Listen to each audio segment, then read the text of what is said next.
Bonjour et bienvenue dans notre apéro bureau du vendredi 5 mai.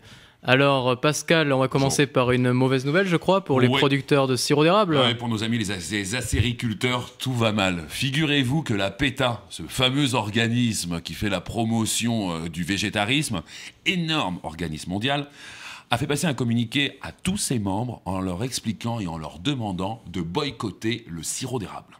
Et pourquoi boycotter ce sirop d'érable? Tout simplement parce qu'il paraît qu'on tue de plus en plus de phoques au Canada.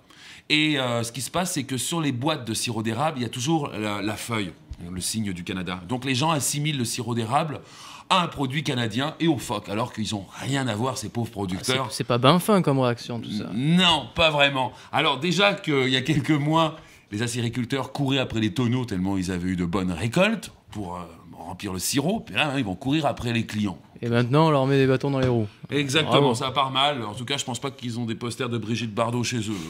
Je pense pas non. Sinon, un nouvel espace économique entre la France et le Québec est en train de se créer. Je vous dis, ça chauffe vraiment. On en avait parlé la semaine dernière. Ouais. Vous vous souvenez, maintenant, les professionnels peuvent aller exercer L'équivalence en des France, diplômes. Donc, l'équivalence et tout. Tout le donc monde maintenant, est content, au Québec aussi. il y a un nouveau corps de métier qui s'est fait une place alors au Eh niveau oui. des équivalences. Les avocats. Ah, les avocats. Imaginez la business qu'ils vont La faire. barre. Parce que maintenant, ils vont pouvoir aller exercer en France et vice-versa. Donc, amener leurs clients là-bas, tout aller chercher des clients là-bas. Bel espace économique, à mon avis, qui est en train de se développer.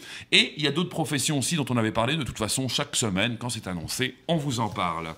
Bon, ensuite, il y a un organisme qui est assez intéressant, que j'ai découvert cette semaine, un nouvel organisme qui s'appelle Aliès Montréal. Aliès Montréal, ils sont là pour aider les immigrants quand ils arrivent et puis qu'ils ont trouvé un emploi mais qui comprennent rien quand leurs collègues de travail leur parlent.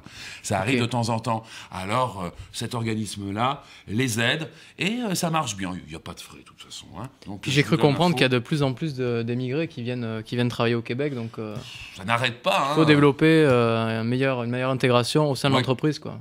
La French Invasion. La communication. Bon, toujours dans l'emploi, il y avait 7 sites, mais il y a aussi beaucoup d'emplois dans le monde des TI. On nous parle de 7000 emplois par année, donc c'est quand même pas rien. Bonne nouvelle aussi pour Élise Lambert et Véronique Rivet. Élise qui vient du local, le fameux restaurant où on est allé d'ailleurs. Ouais, très bon. Eh bien, ces deux femmes sont devenues les meilleures sommelières dans un concours international. La première, c'est Élise, et la deuxième, c'est Véronique. Donc, on vous félicite, Véronique et Élise. Félicitations pour des femmes, parce que c'est une majorité d'hommes dans ce corps de métier, donc pour deux femmes et de surplus québécoises. Félicitations, mesdames. On est avec vous.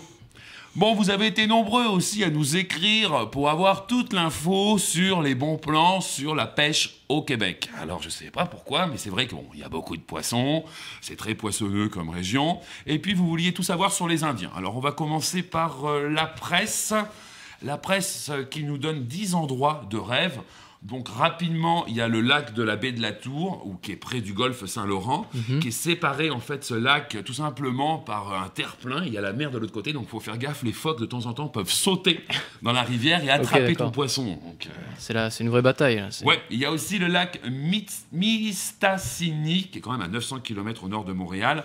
C'est pas à côté. Un lac super profond et c'est bien si vous voulez découvrir toutes les valeurs autochtones, leurs habitudes, etc. Alors moi, je suis allé au réservoir Kabonga, dans la réserve faunique de la Vérandrie. Alors là, c'était vraiment sympa. On a pêché pas mal de brochets et même de l'omble chevalier. Mais ça prend une boussole pour aller là-bas, parce que le lac, il fait 404 km², quelque chose comme ça. Ah oui, c'est ça, il faut avoir une carte. D'ailleurs, ils nous vendent les cartes $4. T'es obligé d'avoir ta carte. Ouais, je comprends. Il y a aussi la rivière Bonaventure, qui est excellente pour le saumon. Il paraît que l'eau est tellement limpide qu'on le voit vraiment à travers. Et puis il y a des galets, tout pour le voir. Bon endroit.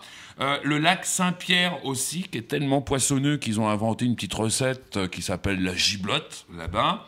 Et puis, tu as un lac glacial, quand même, qui fait 33 km de long, avec un canyon autour de toi. Bref, l'action. Maintenant, si vous n'avez pas trop d'argent, vous pouvez toujours prendre un ticket de métro et aller sur le barrage de l'Hydro-Québec. Il y a des centaines de gens de toutes les ethnies qui sont là pour pêcher. Donc, vous faites gaffe, vous y allez avec des lunettes de soleil, à mon avis, parce que les hameçons dans l'œil, ça doit y aller là-bas. Hein. Parce que les gars, ils sont serrés comme des sardines. C'est le cas de le dire, je vous jure. C'est la course. Mais alors, Pascal, voilà.